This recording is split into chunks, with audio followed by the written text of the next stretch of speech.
Hey, Rabanzo here. Eli Lev makes his second appearance on the podcast. In this episode, we talk about his recent Kickstarter campaign, his new outlet as an artist consultant, and playing more house concerts. Let's do it. This is the Unstarving Musicians Podcast. I'm your host, Rabanzo. This podcast features conversations with me and indie music artists. Conversations intended to help other indie musicians be better at marketing, business, the creative process, and all the other things that empower us to do more of what we love. Make music. Eli Lev just released the third in a 4-album project. He'll wrap the project up with that 4th album in the latter part of 2020. He is incredibly inspirational, having done so much in the short span of his music career, just 3 years into it. He's all about intentions, and I think he found love recently. You'll hear more about that in our conversation. This podcast, by the way, is made possible through the generous support of listeners like you. If you would like to be part of that support system, go to unstarvingmusician.com and join the community. The community is for independent musicians who are looking for tips, hacks, inspirational insights, lessons from me and the hundreds of musicians that I have interviewed for the podcast and the Unstarving Musician Project. It's easy to do. You can sign up on the homepage. You'll get an occasional email from me, nothing spammy ever, and you can unsubscribe at any time. It's all free, and it's all for you. There are other ways you can support the podcast. You can pick up a copy of the Unstarving Musician's Guide to Getting Paid Gigs, How to Get Booked and Paid What You're Worth Over and Over Again, written by yours truly. You can get it on Amazon in Kindle or paperback format, and or at fine ebook retailers everywhere on the interwebs. Eli is also doing lots of cool stuff on Patreon. Go look for him on patreon.com and you'll see what I mean. I had 3 interviews for the podcast today, by the way. Being that today is December 6th, I asked my guests, I asked all 3 of them, what they were looking forward to in the new year 2020. Eli's looking forward to talking about our climate and what he sees as the big challenge of 2020. I think he feels it's now or never, as in it's now or never. We got to start doing what needs to be done. And I think he has a healthy attitude about the issue. I support him, and I support our beautiful planet. Here's me and Eli Lev. Eli, thank you for coming back to the podcast, my friend. Yes, great to be back. Wow, it's been a little bit. Yeah, so we were just talking about the last time we spoke. Today is the last month of 2019. Now, my records show our conversation was on the 3rd of September 2018. So it's been about a year by my book, but I could have that wrong. That sounds about right. A lot has happened in a year, but it's great to be back. Thanks. Yeah, and we've talked just a little bit in between, and I'll bring that up a little later. But let's start with your Kickstarter campaign. What's going on with that? Yeah, my first Kickstarter just successfully completed just a couple months ago. It was pretty awesome, just kind of like connecting with people throughout the campaign. It was 30 days. It's 110% funded, so that's awesome. So I raised, I think, about 12 or 13,000 for my Deep South album coming out, and it was amazing. I mean, I offered like house shows and artist consulting, and even a songwriting retreat, producer credits. So a lot of like really cool tiers. And the cool thing about that was that like I worked with my community and asked them kind of what they would most be interested in, what they would find most valuable. So they helped me put it together, which was very, very helpful. It's ingenious. Ask your community. It was a huge success. I'm really excited about it. And, the cool thing about it is that really a lot of it was just kind of reimbursing myself for funding the album. And because I did it that way, I'm able to kind of release the album and all the merchandise like really quickly after the Kickstarter. So I've sent out all the goodies and stuff, and I'll be able to like deliver the album to everybody like soon after the Kickstarter. So it was great. That's really cool. And that latter part of the whole thing, that strategy, is that something that you had read about, heard about, got recommended to you, or did you just think it up? Well, I've seen people like start Kickstarters like a year or 2 before albums to get funds to record, and that makes total sense. However, I like over delivering, and I like delivering quickly, and I didn't want to do it And then like people, get an email a year later and I'll say my album's here and they're like, oh, we've moved on. So I just wanted to make it like a very streamlined process and I also invite people into that process. So, during the final mixing stages, I was sharing some of those and I shared a couple singles before they were released and shared the artwork and lyrics with my Kickstarter folks. So it's really been cool, like having people like that as creative partners through that ending process as well. I'm glad I did it that way, even though it took a lot of like time to get it all together. I think it was worthwhile in the end. Sure. I hear that a successful Kickstarter campaign is all time consuming. So congrats on the commitment and the fortitude to make it happen. And congrats on exceeding your goal, the fundraising goal. Since you brought up asking community, I'm impressed. I think I probably was the first time we talked about your community building efforts. And I want to ask, since you brought it up, did you do anything different in the last year to build upon what you already had going in terms of the size of the community, or maybe both of these things, but perhaps on the engagement front? Yeah, this year I went a little bit deeper with my content. I posted more like behind the scenes stuff. I posted more lyrics. I posted a lot of like live performance videos. And I did a lot more house concerts, interestingly enough. And I think the house concerts actually specifically enabled me to connect more folks directly because, it's a listening room. People are there for the music. And afterwards, we had a chance to talk and connect. So, yeah, on this last tour, we did a bunch of house concerts. And that was a really, really great way to connect with people and to expand that community. So I think that was part of it. How nice. It's funny, I was going to ask you about house concerts, or was hoping to, but you brought that up too. So did you do anything? I know you're a guy of intentions. Did you do anything specific to make that happen, or was there a little aligning of the stars or whatever that helped get a ball rolling a little quicker than you had anticipated for like the last year in terms of doing house concerts? Yeah, I've made a conscious effort to talk more about house concerts in my social media posts and in my mailing lists. And when I post videos of house concerts, I just think it's like a new thing for a lot of people still. Mm-hmm, yeah. When my friends and family and community like see those posts and hear me talking about, house concert, this was great, and seeing some photos and seeing what they're like, I feel like that just adds, to the discourse around these shows. So I think that's actually been really helpful. And then me offering a house show through my Kickstarter was great because I went through some explanation on what those are, on the tiers, and I got like 5 or 6 signups for that. Yeah, I think it's just really talking about them and like posting about my experiences there. I've been local house concerts in Iowa and Albuquerque and in California, and they've all been great. It's a great vibe, and as I was saying, a great way to connect deeply with folks. Yeah, that is very cool. I don't know if it sounds like you did an explainer video for house concerts on Kickstarter, kind of orienting people to what it's all about. I don't know if that's still available. I would love to see it if it is, or if it's not, I'd love to talk to you after our conversation today sometime about possibly putting something like that together that we could offer to the unstarving musician community, or maybe just within your own in a new place where I can direct my listeners to hear your take on house concerts. I know it's such an important part of the ecosystem, or the engine that is the business of our music for a lot of artists. Most of them, actually, even ones that I wouldn't necessarily expect, get this or want to get it or get in on it. So I think that would be really nice. Yeah, I'll tell you what, by the time this is out, this podcast, I will have a tab on my website with a video explaining house concerts and just like an info sheet, folks to go and check out what they're all about. And I'll definitely pass along that link. Maybe put it in the description. That'd be great. I'm happy to contribute that to the community. Yeah, wonderful idea. Look forward to it. Before we hit record, we were also chatting very little about your cross-country tour. I would like to hear what happened, how's it going, or wherever you are. I'm remiss in not really knowing where you're at with it, and I'd love to hear about it. Sure. No, all good. It was the Anywhere We Can Go tour, and it was 28 states, 30 shows in like 33 days. It was epic. Started in Maryland, my hometown, Silver Spring.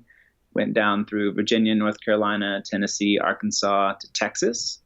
And then we went over through Albuquerque, Flagstaff, Arizona, then to San Diego, California, and then all the way up the coast.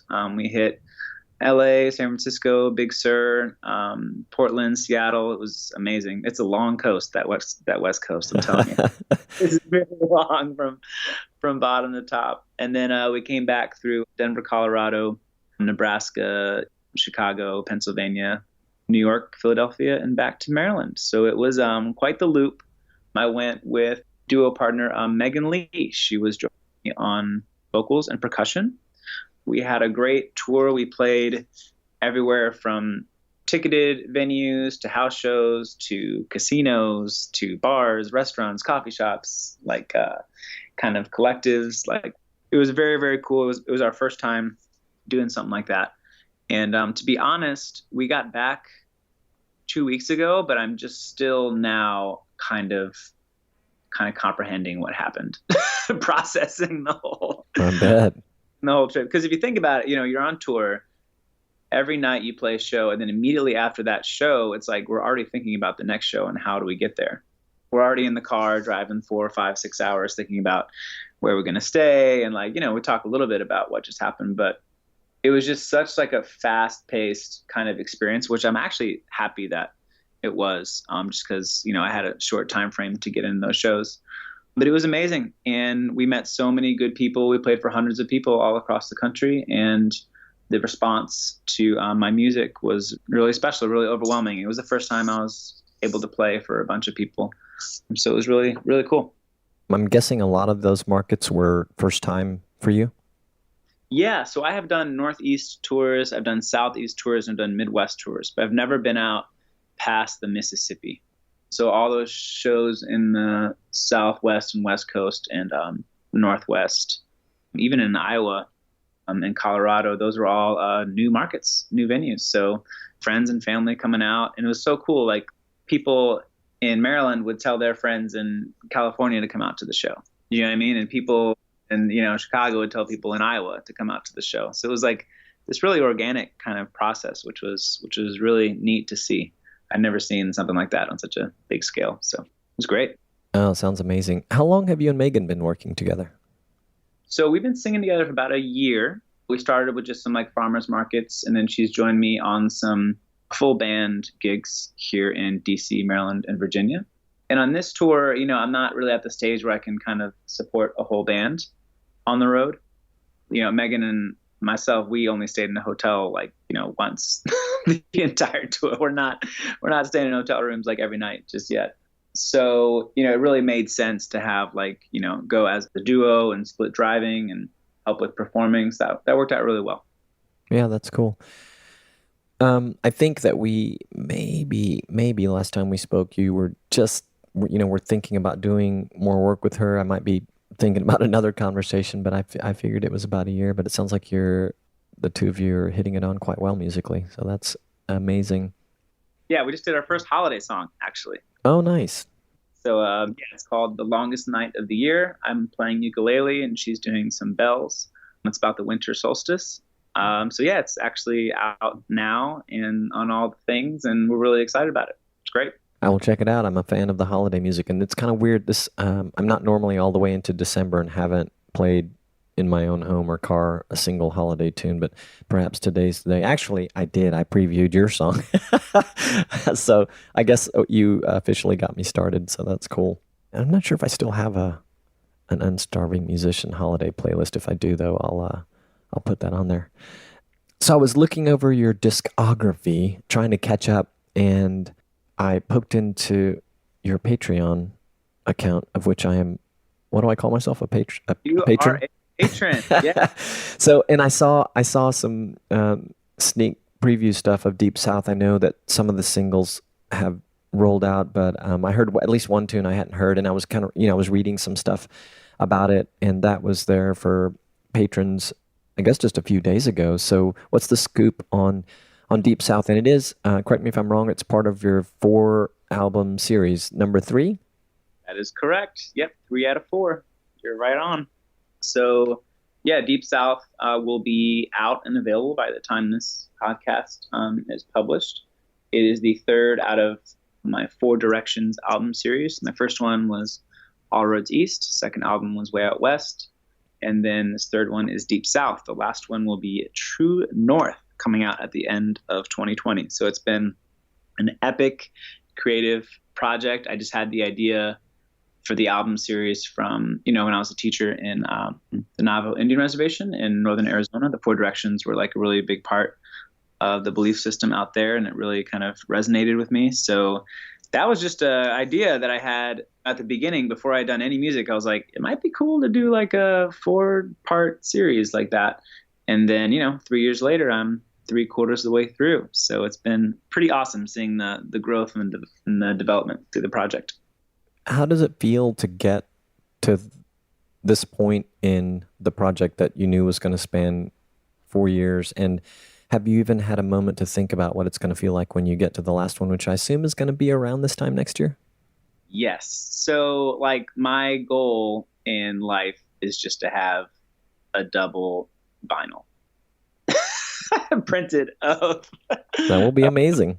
and then like once that's kind of there, I will just be so happy. I mean, I might play it like 2 or 3 times, or just the fact that it exists, that I could have 2 vinyls on each side would be one direction of this music project. It would just be amazing. And to have the mandala artwork on it, it would be like my like platinum gold record. Do you know what I mean? Like as it would be like my own Grammy. It would just be like getting to the end is reward in itself. Do you know what I mean? Having these songs out and having people connect with the music throughout the progression has just been amazing. I really didn't know how it would go. I'm just really kind of new in the music game. It's just my 3rd year in as a full-time musician.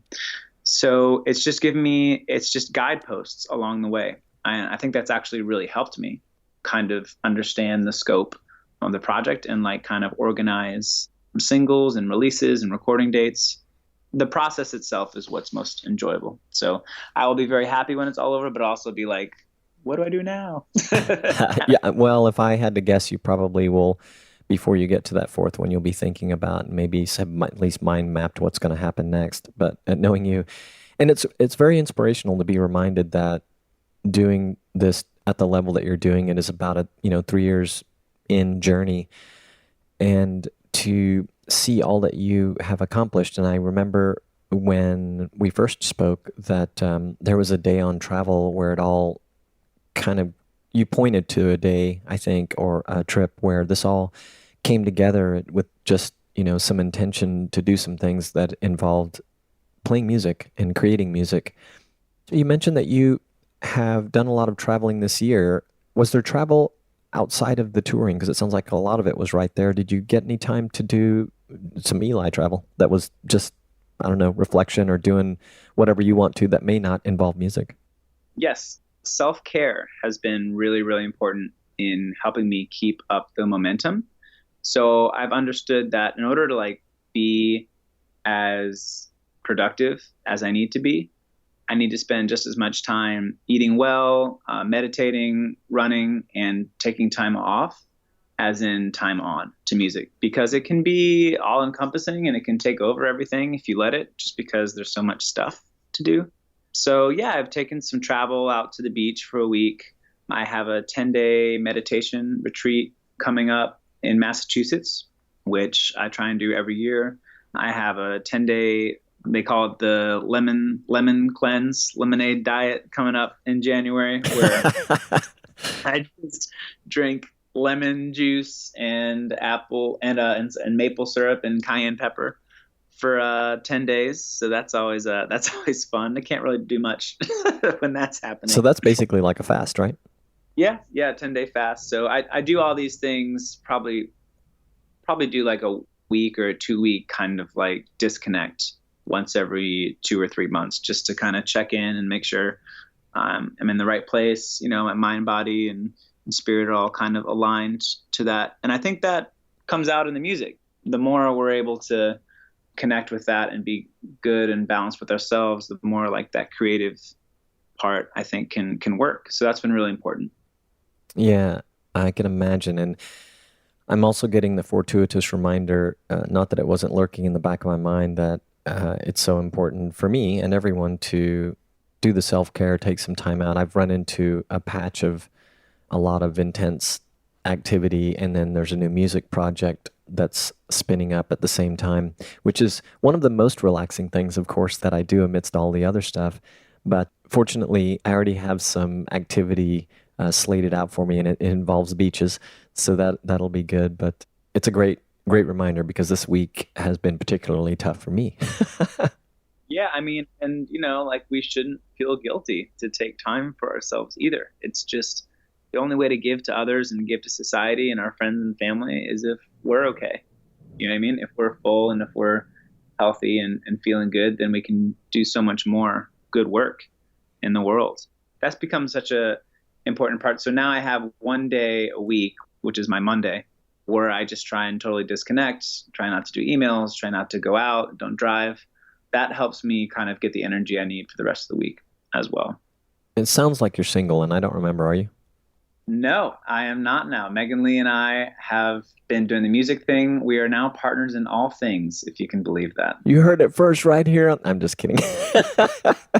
It's been amazing. It's been an all-encompassing kind of connection because we sing together, doing creative things together. We do music shows together. So we've been working on the business side of things. So it's been everything has to kind of work. Do you know what I mean? Yeah, dude, I'm so happy for you. It's funny. I was watching you and Megan and two other musicians do what looked a little like a house concert, but maybe it was a stage thing for the video to look like a house concert. There weren't people in it, but it just looked like a house concert setting. Really great song. I believe it's one of your latest recordings and maybe even one of the ones on Deep South. But as I was watching the two of you, and there was really doesn't seem like there was anything blatant in there that would make me think it, but I thought to myself, I wonder if those guys are, dating or anything. And she's been awesome. I'm really excited for her and her music career too. We do music together. She's in a bunch of different other projects as well. And it's been great seeing, her kind of develop as a musician and myself and, having that support as a creative and as like a partner has been really important as well. So yeah, I feel really, really blessed in that regard. And I think because of her kind of experience with the music community, she understands a lot about the touring and the long hours and how that's like needed to get to that like creative level that we're searching for. So, and she's in it too, which is pretty exciting. Oh yeah, that's great. Well, I'm happy for you and happy for the two of you. And I just kind of asked the question because, or I made the comment.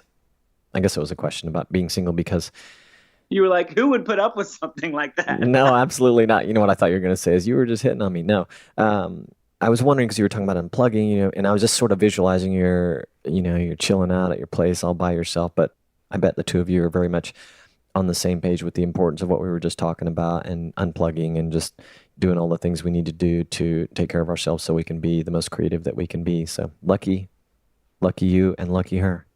Yeah, no, it's a special thing. It's hard to, in this life, it doesn't always come along, but, when it does, it's important to kind of like to recognize it and to, give it the time and space it deserves. So yeah, it's really exciting. We're actually, since we're doing some revelations here, I'll actually let this kind of slip as well. Megan Lee and I are working on a duo project for 2020 that we've already recorded 3 songs in Nashville. So we are working behind the scenes for this project. It is a genre-defying style of music that I'm really, really excited about. Can't really say more about it now, but definitely look forward to that in 2020. Very nice. Well, do me a favor, make no commitments other than you'll express to Megan that I would be delighted if she'd consider coming on the podcast sometime in the near future or whenever she's able, if it feels like something she's interested in. So just pass that along and she'll know where to find me, I'm quite certain. Yeah, I'll pass that along. It's very, very kind of you. I'll let her know. I was going to ask you or comment on something I think I saw on your Instagram feed or kind of the bio, I guess. And that is or was the words crowdfunding entrepreneur. But at the outset of our conversation, before we even hit record, you mentioned the Kickstarter campaign. Before I even realized that I'd missed all of that, you were sharing it with me for the first time.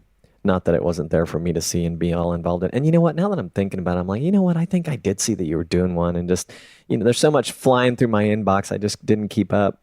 But, I was thinking also, well, I look at what you've done on Patreon. You and I have talked about Patreon before for my own ecosystem. And I'll go ahead and bring it up anyway, that crowdfunding entrepreneur. Do you still, I assume that meant, this is part of what makes the business of my music go. Is there anything more to it, or anything that you feel is of value to share with other indie artists that might be listening in today? Yeah, so I've actually started working as an artist consultant with a company called Modern Musician, led by Michael Walker. He was the keyboardist from Paradise Fears. They're a band that toured the U.S. and internationally, and we're like totally independently funded, and just found a bunch of different methods on how to help artists sustain themselves with their music. So really, the whole idea is to end like poverty for musicians. Do you know what I mean? Like, to end the kind of cycle of, if you're a creative, you have to like kind of scrape by to make that work. So I've been working as an artist consultant with them and helping other artists, monetize their music, like connect with their fan base and connect with people who are interested and love their vibe and their story, and enable them to, really do music full time. And that's been amazing. It's really been an eye-opening experience for me working with the company. And now that I have all this kind of knowledge to share, and I'm helping artists do that every day through Modern Musicians. So it's been awesome. One of the main things that, the idea behind it is, the more often that you connect with people and the deeper that those connections can be, the larger that community will be, and the more people are willing to connect with you in your music and to support that. So really, it's like, you kind of have to go out there. You have to put yourself out there. You have to kind of like open up the process and share what you're going through as an artist and as a creative. And the more you do that, and the more you connect directly with people, the more, you're able to support the music through their help. And that's really the new artist model. People talk about Spotify streams and, CD sales not there. It's just a different approach, really. And it works. I'm living proof, and I'm happy that I'm connecting with a bunch of artists right now and helping them do the same. That sounds very rewarding. And I think you mentioned probably what is part of the company's mantra or philosophy, which I'm assuming might be different than what I'm going to ask you about now. Maybe it's not, though, but my mind went to wanting to ask what you most enjoy talking about with artists when you're doing that type of work. And maybe it's something that is kind of has become what you feel is your superpower as an independent artist, that you're just really good. It's kind of your niche, and you're there complimenting the organization. If this is true, that it's such a strong suit of yours that you're there complimenting. Is there anything like that about the way you approach what you're doing, or is it a little kind of bigger than that? No, I love that question. That's really interesting. I think the one thing that I can contribute is just bringing like the essence of someone's personality and humanness and contribution that they have to the world out, and enabling them to see how important that is, especially in these times that we're living in, where, we each have a spark, you know what I mean? Something that we have. I wouldn't really call it a talent. I would more call it like just contribution, or something to say, or something to kind of add to the discourse. And that's a really important thing. And as musicians, we have a very unique ability to kind of have that spark and put it out as a vibration into the world. So our music is just a vibration. You turn on a song and you're already feeling what that song is trying to convey, just by its instrumentation or the emotion behind it. So as musicians, that's just a reflection of who we are. So finding out who that is or what that is first, and then creating music behind it, a social media presence, a brand, a look, a community that's based on that. That's kind of like the root of the building block of like of being able to support yourself and creating your own family. So finding what that is for artists and then helping them kind of bring that out and share that with the world, I think is my kind of like my little contribution, my little superpower. That's an awesome superpower, man. Earlier, you said the experience has been very eye-opening for you. What did you mean by that? Well, there's a lot of just, I don't know, there's a lot of spirituality in music. I mean, we think about Adele and she's an artist and I like her songs, but Adele knows how to play drums. She plays like percussion on her songs so she can understand where she should sing better. Her vocals and her vibrato like comes straight from like her feet. Do you know what I mean? When she sings from the earth. So, and every artist has these little things that they're doing that they're spending a lot of time working on, whether it's vocal training or, calisthenics or dance moves and choreography. Like the amount of time and energy that they're spending on this and creating these kind of personas is a lot. So it doesn't just happen overnight. It's definitely a process, but seeing how other artists are connecting to that and then kind of bringing that into my own music has been really, really enlightening. And I think it's just like a really neat process. Do you know what I mean? When you really get into it, it's a really fascinating thing because starting as an artist, it's like, well, I don't want to like dress up or I don't want to have to put on makeup. I don't want to have to be someone who I'm not. Do you know what I mean? Like every artist feels like that in the beginning. And it's really not that. It's more like, who are you? And then be that 100 times extra. Like, who is your true, authentic self? Just do all the things that just make that super, super obvious for people to see. Because you're on a stage and there are lights on you and people are watching. So what can you do extra to make it super, super clear? Do you know what I mean? What your story is when you're performing and when you're singing and at any other time along the way. So that's been also kind of like a new way of thinking about the whole kind of artist image thing. And I laughed a little bit because I have a new friend, a younger person that I believe it was last year, maybe early this year. She was just talking about conversation with her friends, and she said that they would tease one another, her and this particular friend, about the other being so extra. And there was humor for me in the way that they said it, but it reminded me of that. And I'm thinking, oh, you're teaching musicians how to be more extra. That's great. That is exactly it. People say, why are you so extra? Like saying like, why are you so dramatic about things? Why do you have to be so over the top? But as a musician, as a public figure, that's the whole point. If you're just kind of like not saying anything and just whatever, like doing normal things, like that's not, people do that all the time. So they need something to kind of get them out of that mode. Do you know what I mean? And I think that that's very interesting, that why are you so extra is like this kind of like put down also, which is like, it's almost like get in line. Do you know what I mean? Sure. Really, the whole point is to, really dive deep into who you are and just let that shine as a person, as a creative, and as an artist. So, yeah, it's really interesting that you had that.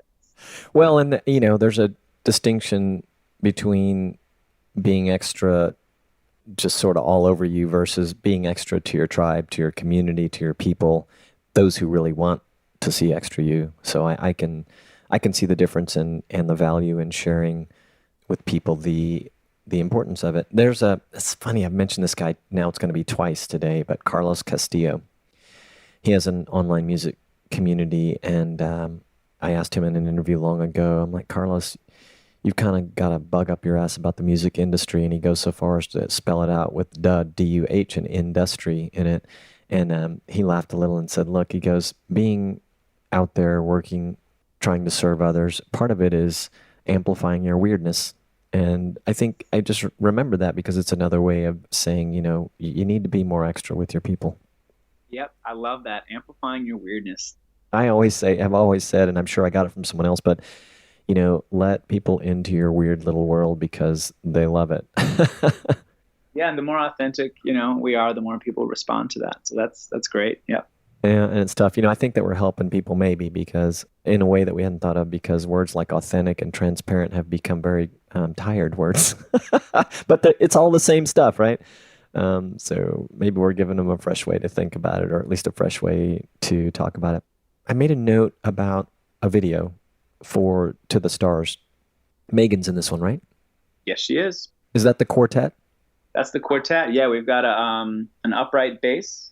We've got a cajon. We've got Megan on bells, and I'm playing the mandolin. That was a really, really fun kind of just one shot, one take live stream, not live stream, just live performance video that we did. And yeah, so really I'm working with kind of like a collective now. I call it the Eli Lev Collective. Mm-hmm. And that's really just a collective of musicians from the DC, Maryland, and Virginia area that, depending on the show and depending on who's available, they'll step in. I've got a lot of folks that are familiar with my songs, which has been great. So it's really kind of like a loose collective of just all the professional players here in the area that kind of step in on the show. So yeah, that was an awesome kind of four piece. We had Julian Berkovitz on cajon. We had Noah Nip on upright bass and Megan Lee on bells.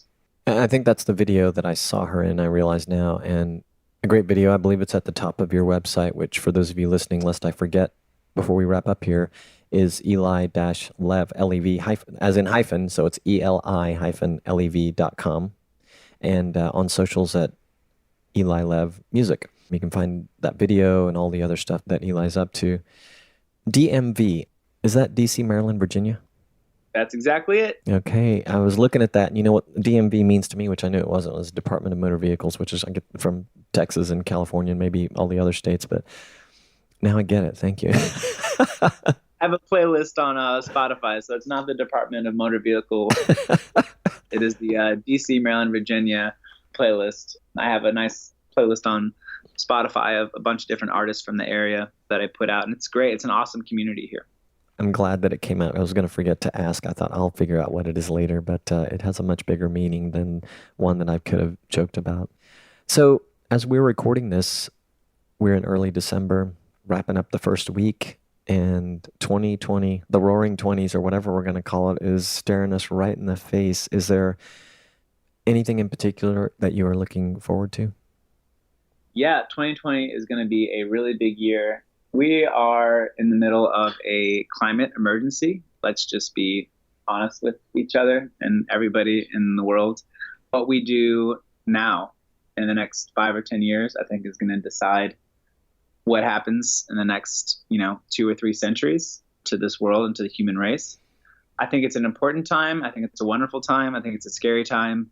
I think everything's kind of coming to a point where people are going to have to make some hard decisions about how we live and what we're doing and how we're connecting with people.